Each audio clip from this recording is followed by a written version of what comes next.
Colégio Curso Aplicação Taquara, alunos do terceiro ano do ensino médio, meus terceirões 1301 e 1302. Nos vemos aqui nessa videoaula onde iremos resgatar conceitos que vocês já estudaram e se prepararam para a nossa AV1. Nossa intenção nessa videoaula é resgatar esses conceitos, revisá-los, para que vocês percebam a importância do conteúdo da literatura nas provas do Enem e dos vestibulares que vocês irão prestar. Aproveitem esse momento para se dedicar aos estudos com afinco e vamos iniciar a nossa videoaula.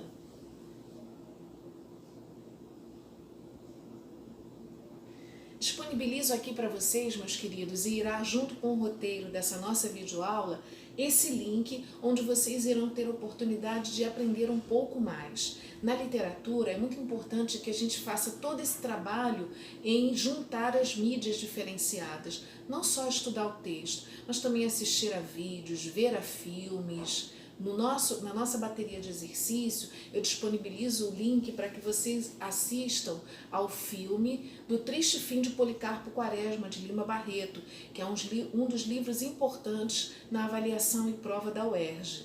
Então vamos iniciar resgatando os conceitos do pré-romantismo. Muito bem, vamos lembrar que falar de romantismo é falar principalmente do contexto histórico. O mundo precisa de mudanças. O mundo traz em sua bagagem, a partir desse momento, uma junção de várias características de vários períodos literários que foram estudados até aqui. E o romantismo serve como o momento em que tudo isso se reúne em um grande caldeirão. Existem duas questões fundamentais no modernismo que nós falamos nas nossas aulas presenciais e que retornaremos a falar aqui no pré-modernismo: o avanço tecnológico e o conflito. Nesse momento, o homem moderno, pré-moderno, ele se depara com várias questões conflituosas. Então observem, o pré-romantismo, a todo momento eu falarei do romantismo porque as duas coisas estão ligadas, mas não podemos confundi-las. O pré-modernismo é o que antecede o modernismo que perdura até hoje. Porém, o pré-modernismo não constitui uma escola literária.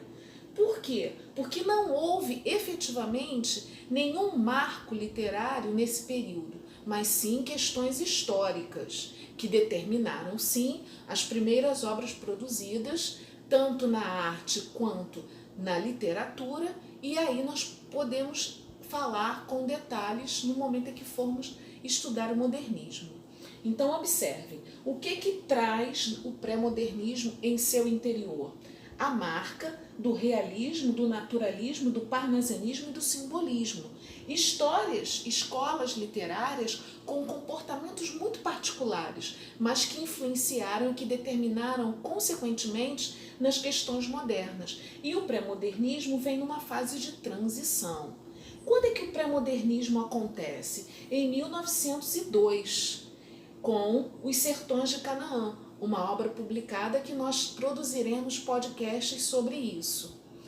As vanguardas europeias foi um trabalho que nós também analisamos em sala de aula. As vanguardas europeias não tratam da literatura, elas tratam das produções artísticas, pinturas de autores e artistas renomados da Europa. O modernismo, sim, começa em 1922 com a Semana de Arte Moderna. Então observem, esse período que vai de 1902 a 1922 é um período de transição em que eu tenho o pré-modernismo e as vanguardas europeias aí servindo como marca do mundo, influenciando e determinando as questões culturais. Então vamos lá, olha, é um período sincrético. O que significa isso? É um período de muitas mudanças, de várias coisas conflituosas acontecendo. Os estilos que marcaram o final do século XIX, o realismo, naturalismo, parnasianismo e simbolismo, ainda estavam no gosto do público. Vamos também lembrar uma coisa interessante. O romantismo, ele não está inserido nas questões do pré-modernismo, mas os autores românticos estão relacionados ao pré-modernismo e ao modernismo, porque o realismo perpassa por essas questões muito próximas ao modernismo e ao romantismo. Centelhas, ou seja, grandes momentos, grandes episódios de renovação artística incendeiam o ambiente que se prepara para a grande renovação de 1922. O modernismo é fundamental.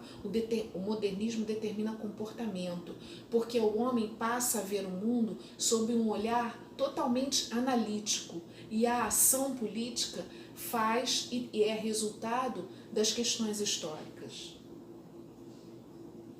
Como é que acontece essa característica, esse bojo do pré-modernismo e dessas questões tecnológicas e conflituosas no Brasil?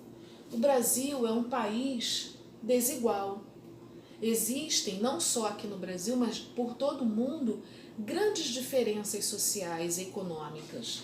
Mas existem dois pontos que são bastante deflagrantes ainda hoje no Brasil: o homem urbano e o homem rural. E isso aparece nas obras produzidas.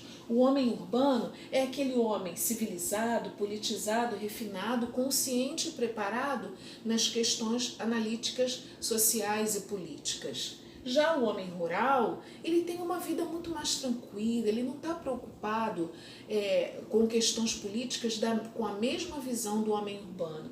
Ele é um homem retrógrado. O que significa retrógrado? Aquele homem que está no passado.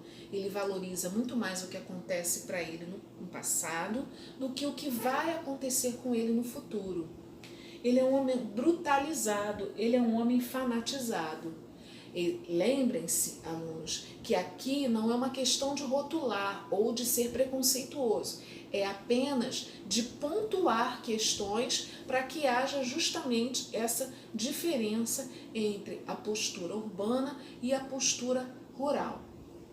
Esses temas aparecem nas obras de Euclides da Cunha, que foi um dos autores marcantes desse período.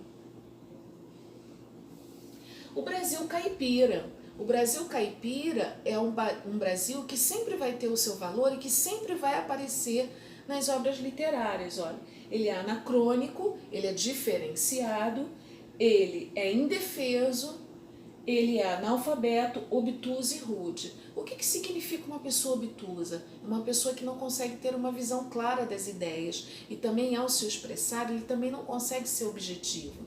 Por quê? Justamente pelas questões limitantes na sua alfabetização, e ele não é um ser acultural, ao contrário, ele é muito consciente. Porém, no momento em que ele tem que se expressar, ele se vê meio que limitado, justamente por não ter acesso às grandes questões literárias e culturais. Mas não é por isso que ele terá o seu desvalor, muito ao contrário.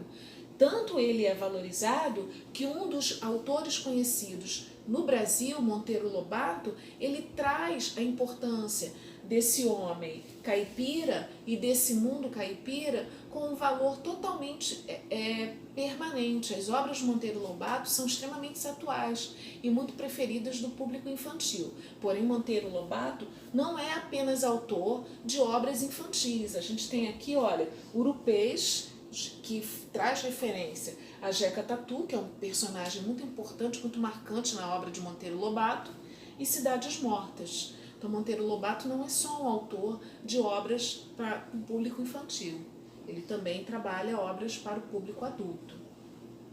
E aqui nós começamos a falar de um dos autores, esquecido durante um bom tempo, apesar de sua obra ser clássica, mas é um autor que está sendo resgatado atualmente por conta da importância da sua obra.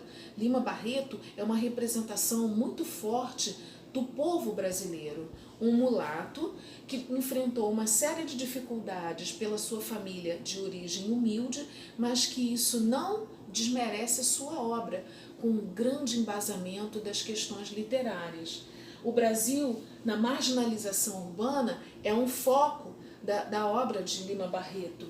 Ele aborda o negro, o funcionário público, os alcoólatras, ele valoriza o subúrbio em suas obras. E tudo isso faz com que Triste Fim de Policarpo Quaresma, onde ele destaca as questões nacionalistas, seja uma das obras mais importantes da obra de de Lima Barreto, porque ele justamente traça e aponta questões fundamentais na análise da política do Brasil e do homem moderno. Falamos também de Graça Aranha. Graça Aranha, ele aborda na sua obra Canaã a abolição da escravatura e o Brasil passou a se importar e a valorizar a mão de obra estrangeira. Isso aí perpassa por uma série de questões sociais, onde o imigrante também terá o seu valor e terá também um ponto forte na obra do modernismo e do pré-modernismo. Surgem os conflitos de adaptações e questões raciais. Aqui temos um Brasil também em conflito, um Brasil também influenciado pelas questões da Guerra Mundial, a Primeira Guerra Mundial, em que há um choque de realidade entre tudo aquilo que acontece no mundo, influenciando diretamente ao comportamento do homem brasileiro e da obra publicada pelos artistas brasileiros. Aqui nós vamos destacar alguns conflitos que fazem as características do pré-modernismo. A gente tem a Revolução dos Canudos, nós falamos sobre isso na sala de aula. O ciclo do cangaço, observem as datas aqui para que a gente possa se situar cronologicamente em tudo isso. O misticismo do Padre Cícero, que é uma figura importantíssima para o povo nordestino e para o povo brasileiro, pelas questões culturais. O ciclo da borracha, olha a economia influenciando diretamente nesse momento literário. A revolta da vacina, que hoje nós vivenciamos. Olha a importância desse momento que foi vivenciado e que está retornando, porque muitas pessoas hoje se demonstram claramente contra a vacina. E estamos tendo a volta de doenças já erradicadas como o sarampo. Observem como esses momentos que já aconteceram retornam e fazem com que a literatura, a cultura e outras ciências que estudamos se tornem cíclicas. Estamos estudando fatos passados que se repetem atualmente no nosso presente, que irão determinar o nosso futuro. Nós temos aqui a revolta da chibata, a greve dos operários. Nós vamos estudar o que acontece com o Brasil no momento em que eu tenho presidentes determinando a valorização do trabalhador, como é que funciona tudo isso, e vamos falar isso nas nossas próximas aulas. A República da Espada e a República Café com Leite. Lembraram nas nossas aulas presenciais, quando nós falamos de Getúlio Vargas, nós chegamos a pontuar sobre isso. E vamos continuar falando mais. Esse período sincrético continua porque a partir daqui nós destacamos esses autores como marcantes em suas obras. Nós temos a literatura popular e suburbana de Lima Barreto, as questões nacionalistas, a proposta modernizadora de Graça Aranha, as manifestações políticas e polêmicas de Monteiro Lobato. Muitos consideram Monteiro Lobato como um autor que destaca, que se referencia em suas obras como uma marca racista, e nós também iremos falar sobre isso. A erudição assombrosa de Euclides da Cunha, ele sempre utilizou expressões extremamente eruditas e as chamadas palavras difíceis nas suas obras, e isso também é um ponto e uma marca desse autor. E a poesia escatológica de Augusto dos Anjos. O que seria isso? Augusto dos Anjos traz em suas obras referências extremamente chocantes, extremamente conflituosas e que levam à nossa reflexão. E daí nós vamos ter várias características do modernismo sendo tratadas. Aqui, meus alunos, eu coloco para vocês um mapa mental com um resumo de tudo aquilo que nós trabalhamos na nossa videoaula. Ele servirá como referência e como destaque para que vocês possam sintetizar tudo aquilo que foi comentado aqui. Eu espero que essa imagem sirva também para que vocês façam mapas mentais sobre esse assunto, a fim de fixar muito bem os conceitos abordados. Leiam com atenção, estudem e nos vemos nas nossas próximas aulas. Até lá!